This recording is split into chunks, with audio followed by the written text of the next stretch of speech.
എന്ത് കാണണമെന്നും എന്ത് വായിക്കണമെന്നും എന്ത് ചിന്തിക്കണമെന്നും എന്ത് സംസാരിക്കണമെന്നും ദൈവാത്മാവ് തീരുമാനിക്കട്ടെ. ബലം പ്രയോഗിച്ച് ദൈവാത്മാവ് ചെയ്യുകയില്ല. ശ്രദ്ധിക്കുക, ബലം പ്രയോഗിച്ച് ചെയ്യുകയില്ല. അത് ഭൂതാത്മാവേ ചെയ്യത്തുള്ളൂ. ഭൂതം കയറുമ്പോഴാണ് കൺട്രോൾ ഇല്ലാതെ. ദൈവത്തിന്റെ പരിശുദ്ധാത്മാവിനെ ചെയ്യത്തില്ല. ദൈവത്തിന്റെ പരിശുദ്ധാത്മാവ് മറിയ പറഞ്ഞതുപോലെ തിരുവിഷ്ടം പോലെ അടിയന് ഭവിക്കട്ടെ എന്ന് പറയുന്നവരിൽ മാത്രമേ ദൈവത്തിന്റെ പരിശുദ്ധാത്മാവ് പ്രവർത്തിക്കൂ. അല്ലാതെ ആരെയും ബലം പ്രയോഗിച്ച് ദൈവാത്മാവ് പ്രവർത്തിക്കുകയില്ല എന്ന കാര്യം നമ്മൾ തിരിച്ചറിയണം. ആകട്ടെ, നമ്മുടെ വാക്കുകൾ അത് ന്യായവിധി ദിവസത്തിങ്കൽ തെളിയിക്കപ്പെട്ടു.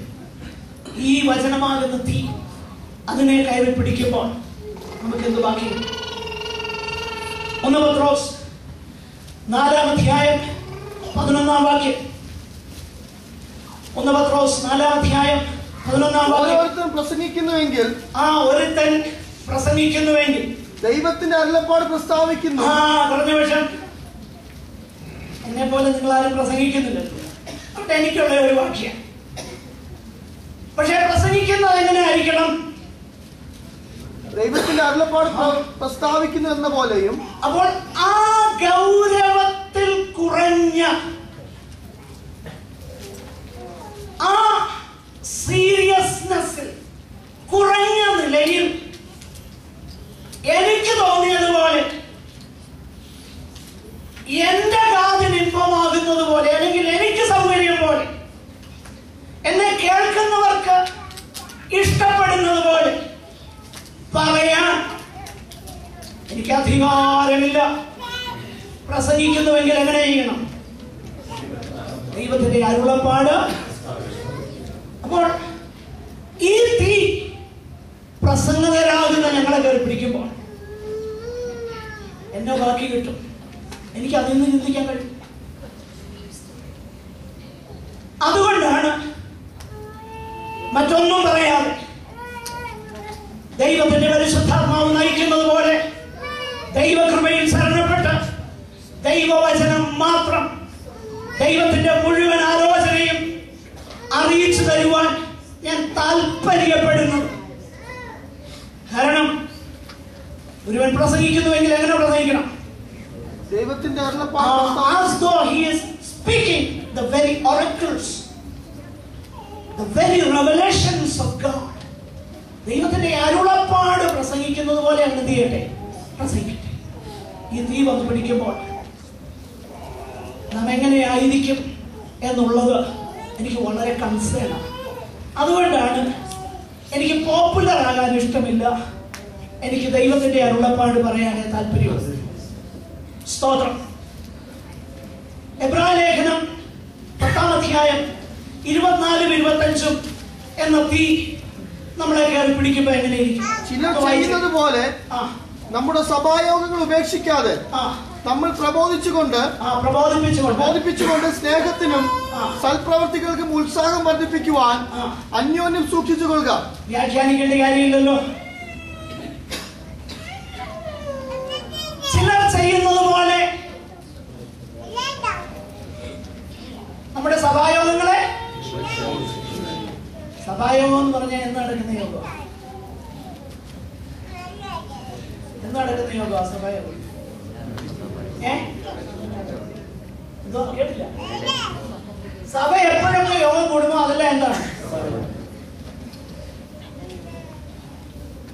വ്യാഴാഴ്ച വൈകിട്ട് സഭായോഗമാണോ? അല്ല. തിങ്കളാഴ്ച വൈകിട്ടത്തെ സഭായോഗമാണോ? ബൈബിൾ ക്ലാസ് അന്നോ? അല്ലയോ? അല്ലേ? കുഴപ്പമില്ല, എനിക്ക് കുഴപ്പമില്ല. I understand. നിങ്ങൾക്ക് നിങ്ങളുടെ ഇഷ്ടം പോലെ വിശദീകരിക്കാനോ വ്യാഖ്യാനിക്കാനോ സാധിക്കും. സഭ കൂടി വരുന്നത് എന്താ? ആദ്യ നൂറ്റാണ്ടിൽ ദിവസം തോറും അവർ കൂടി വന്നതോ ചെയ്തു. അപ്പൊ നോക്കി വായിക്കട്ടെ. പ്രിയമുള്ളവരെ, ഞാൻ അതിൻ്റെ ഇടയ്ക്ക് ഒരു കാര്യം പറയട്ടെ. ദൈവത്തിന് നമ്മുടെ സാഹചര്യങ്ങളെ,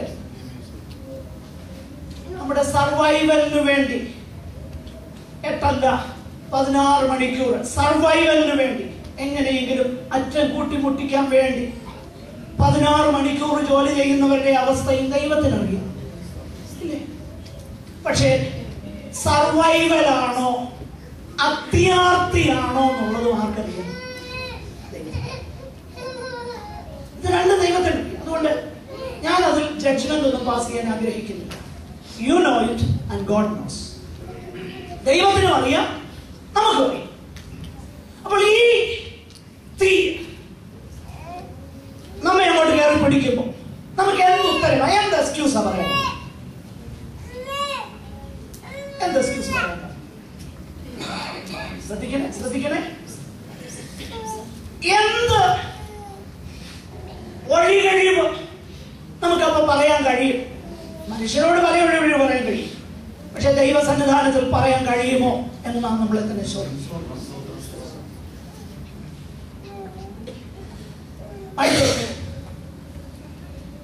കൊലോസ്യ ലേഖനം 4-ാം അധ്യായം 2-ാം വാക്യം. കൊലോസ്യ ലേഖനം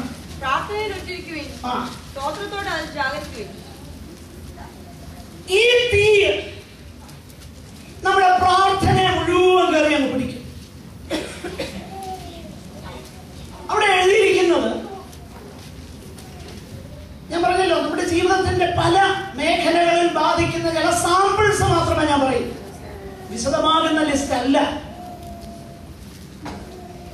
ഈ തീ നമ്മെ കയറി പിടിക്കുന്നു. പ്രിയമുള്ളവരെ,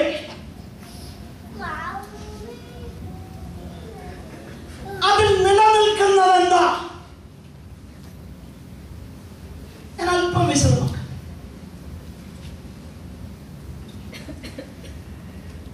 എന്തിനു വേണ്ടിയാണ് നമ്മൾ പ്രാർത്ഥിക്കുന്നത്?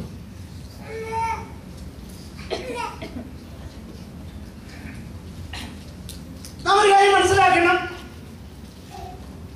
നമ്മുടെ നിത്യജീവിതത്തിലെ ആവശ്യങ്ങൾക്ക് വേണ്ടി പ്രാർത്ഥിക്കുന്നതിന് ഒരു തെറ്റുമില്ല. ദൈവത്തിന്റെ വചനം പറയുന്നതന്നെ, എല്ലാറ്റിനും സ്തോത്രത്താലും പ്രാർത്ഥനയാലും നിങ്ങളുടെ ആവശ്യങ്ങളെ സ്തോത്രത്തോടെ ദൈവത്തോടെ. Nothing wrong in that. പക്ഷേ അത്രേ പാടുള്ളൂ. വ്യത്യാസം മനസ്സിലാക്കണേ. നമ്മുടെ ആവശ്യങ്ങളെ എന്ത് ചെയ്യണം? സ്തോത്രത്തോടെ. Lord, this is my need. You know. അവിടെ അങ്ങേക്കറിയാം. തിരുവചനം പറയുന്നത് സ്തോത്രത്തോടെ അറിയിക്കണം. ഞാൻ എൻ്റെ ആവശ്യങ്ങളെ അമ്മയോട് പറയുന്നു. Forget about it. എന്നാൽ പ്രാർത്ഥന എന്തിനാണ് ദൈവം വെച്ചേക്കുന്നത്? അല്പം ഒന്ന് വിശദീകരിക്കേണ്ടത് ആവശ്യം. കാരണം ഞാൻ പറഞ്ഞല്ലോ, പുതുനിയമത്തിലെ അടിസ്ഥാനപരമാകുന്ന ഉപദേശങ്ങളെ പഴയ നിയമത്തിൽ കൊണ്ട് കെട്ടാറുണ്ട്, തിരിച്ച് വിട്ടുപോകുന്നവയിലേക്ക് കൊണ്ടുപോകാറുണ്ട്. എന്തിനേറെ എഫേസ്യ ലേഖനം 3-ാം അധ്യായം അതിന്റെ 19-20 വാക്യങ്ങളിൽ, എന്നാൽ നാം ചോദിക്കുന്നതിനും അതുകൊണ്ട് കെട്ടുന്നത് എവിടാന്ന് അറിയാമോ? പറയുന്നില്ല. എന്നാൽ അങ്ങനല്ല കെട്ടേണ്ടി. ആ പ്രാർത്ഥന തുടങ്ങുന്നത് 14-ാം വാക്യം തൊട്ട്. 14-ാം വാക്യം തൊട്ട് ആ പ്രാർത്ഥനയും ഒന്ന് വായിക്കാം. ഒന്ന് വായിച്ചു. അത് നിമിത്തം ഞാൻ സ്വർഗത്തിലും ഭൂമിയിലുള്ള സകല കുടുംബത്തിനും പേര് വരുവാൻ കാരണമായ പിതാവിന്റെ സന്നിധിയിൽ മുട്ടുകുത്തുന്നു. അവൻ തന്റെ മഹത്വത്തിന്റെ തരത്തിലൊത്തവണ്ണം അവന്റെ ആത്മാവിനാൽ അവിടുത്തെ ആത്മാവിനാൽ നിങ്ങൾ അകത്തെ മനുഷ്യനെ സംബന്ധിച്ച് എന്ത് ചെയ്യണം? ശക്തിയോടെ വെളിപ്പെടണം. അടുത്തത്, ക്രിസ്തു വിശ്വാസത്താൽ നിങ്ങളുടെ ഹൃദയത്തിൽ വസിക്കണം. അടുത്തത്, നിങ്ങൾ സ്നേഹത്തിൽ വേരൂന്നി അടിസ്ഥാനമുള്ളവരാകണം. അടുത്തത്, വീതി നീളം ഉയരവും ആഴവും എന്തെന്ന് സകല വിശുദ്ധന്മാരുടെ കൂടെ ഗ്രഹിക്കുവാനും പരിജ്ഞാനത്തെ കവിയുന്ന ക്രിസ്തുവിന്റെ സ്നേഹത്തെ അറിയുവാനും. നോക്കുക, ക്രിസ്തുവിന്റെ സ്നേഹത്തെ അറിയണം. ഇതിനു വേണ്ടി ഞാൻ എന്ത് ചെയ്യുന്നു? പ്രാർത്ഥിക്കുന്നു. എന്നിട്ട് പറയുക, എന്നാ നാം ചോദിക്കുന്നതിലും. അപ്പൊ പുതിയ നിയമത്തിൽ പ്രാർത്ഥന എന്തിനു വേണ്ടിയിട്ടാ? ബേസിക്കലി ആത്മീക വളർച്ചയ്ക്ക് വേണ്ടി.